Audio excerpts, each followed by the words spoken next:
prepare seu coração. A partir de agora, programa Bíblia Sem Arrodeio. E falou o leproso: se o Senhor quiser, pode me purificar. Jesus estendeu a mão e disse: quero ser limpo. E ele foi curado. A palavra de Deus de forma simples e objetiva. Como Jesus é, sem arrodeio. Como a Bíblia é, sem arrodeio. Comunicação, irmão Gilvan Silva. Dia a dia Cristo está comigo, me dá paz no meio do terror. Meu irmão, minha irmã, Jeremias 15,16 diz assim: achando-se as tuas palavras, logo as comi, e a tua palavra foi para mim o gozo e a alegria do meu coração, porque pelo teu nome me chamo, ó Senhor, Deus dos exércitos. Sou o irmão Gilvan Silva e este é o programa Bíblia Sem Arrodeio, conteúdos objetivos, claros e sem arrodeio. O foco do programa Bíblia Sem Arrodeio é animar eu e você a ler a Bíblia todos os dias. Aquela leitura sistemática e com desejo de conhecer a revelação de Deus. Hoje comentarei Êxodo capítulo 7. Veremos mais um reforço de ânimo que o Senhor deu a Moisés, a repetição das orientações acerca de como chegar ao faraó e qual seria a reação do mesmo, mais um encontro de Moisés e Arão com o faraó e a execução da primeira das 10 pragas que assolariam o Egito. Êxodo 7, do 1 ao 7. Após ouvir a objeção de Moisés sobre a sua dificuldade de comunicação, o Senhor falou: vá e diga ao povo e ao faraó que você tem ordem para tirar o povo do Egito. A gente viu isso no capítulo 6. Agora, Deus retomou o tema, confirmando o que já havia dito antes. Te tenho posto por Deus sobre o faraó. Aqui é o mesmo que lhe dou a minha autoridade perante o faraó. Essa palavra encorajou Moisés, uma vez que o seu temor era a representatividade do rei do Egito no cenário mundial no quesito autoridade. Agora, a maior autoridade universal estava lhe investindo da autoridade superior àquele rei. E Deus continuou repetindo: seu irmão Arão será seu porta-voz. Fale o que eu lhe ordenar e Arão reproduzirá para o faraó. Vou multiplicar meus sinais e maravilhas no Egito, mas mesmo assim ele não ouvirá vocês. Mas estou no comando. Tudo bem direitinho, né? Agora, por que Deus repete tanto suas falas? Para ajudar na memorização, uma vez que ele conhece, meu irmão, a dificuldade de aprendizado do homem. Simples. Então, ao chegar nas repetições, a leitura bíblica deve ser focada com mais atenção, pois o autor, Deus, está enfatizando a importância do tema. Este método, conhecido como repetição ativa ou espaçada, hoje é bastante usado devido à sua eficiência produtiva. Êxodo 7, do 8 ao 13. Moisés estava com 80 anos e Arão com 83.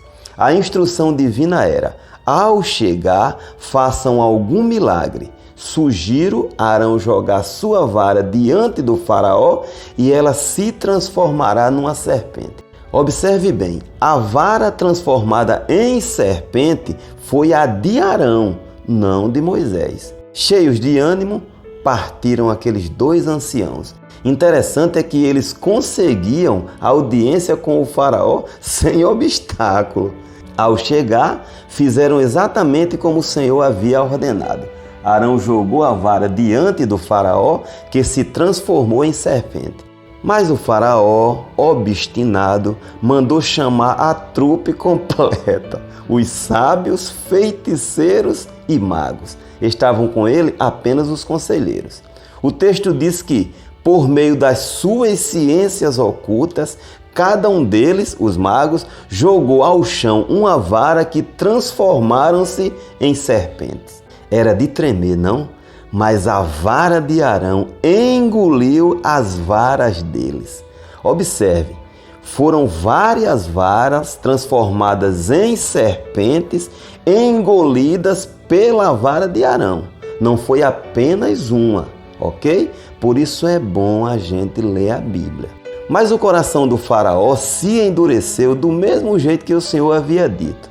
A magia, meu irmão, era um dos principais elementos de fé naquela cultura, porque as realizações dos magos eram verdadeiros espetáculos que faziam os corações dançarem de contentamento.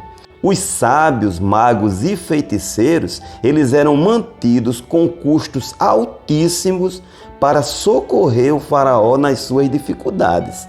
Êxodo 7, do 14 ao 25. Agora veremos o início das pragas. As águas se tornam em sangue. Após o encontro de Moisés e Arão com o faraó, Deus veio outra vez e deu as diretrizes para o próximo encontro. Eles deveriam esperar o faraó nas margens do rio Nilo e insistir que o Senhor havia mandado o seu povo ir embora. Ao resistir ao mandado, Arão mais uma vez estenderia sua vara sobre tudo que contivesse água, inclusive as vasilhas, e todas seriam transformadas em sangue. Eles seguiram direitinho as ordens do Senhor, e as águas do rio Nilo transformaram-se em sangue na presença do faraó e seus ministros. Foi um estrago, meu irmão. Os peixes morreram, o rio era uma fedentina só e era sangue por toda a terra do Egito. Isso não chegava aos hebreus, não. Mas os magos, eles fizeram a mesma coisa e o coração do faraó se endureceu mais uma vez. Algumas manobras, meu irmão, feitas pelos feiticeiros e os magos eram artes mágicas e, dado o envolvimento deles com religiões macabras, as coisas visivelmente sobrenaturais que executavam era a influência do diabo. Lembra que o diabo exerceu poderes sobre a natureza para afligir Jó? Pois é. Mas semelhante ao caso de Jó, os magos e feiticeiros do Egito só foram até onde o Senhor permitiu. Só o Senhor freia o diabo. Por isso não é sábio, meu irmão, brincar de enfrentá-lo, mas fazer como o arcanjo Miguel, quando contendia com o diabo e disputava acerca do corpo de Moisés, não ousou pronunciar juízo de maldição contra ele, contra o diabo, mas disse: o Senhor te repreenda. Está em Judas, verso 9. Outra coisa, se observar direitinho, quando os magos e feiticeiros se exibiam mostrando seus poderes diante de Moisés e Arão, aumentavam a reputação, mas juntamente com isso, aumentavam o flagelo da nação egípcia. Isso mostra que permitir o comando de Deus, meu irmão, sobre tudo e sobre todos, é a postura sábia que todo cristão deve tomar. Uma panorâmica sobre as pragas. O Egito era politeísta e as pragas objetivavam desbancar uma por uma das suas divindades, mostrando ao faraó e ao povo que só o Senhor é Deus, glória a Ele. Cada um dos 10 alvos de Deus, meu irmão, representava ou era uma divindade egípcia.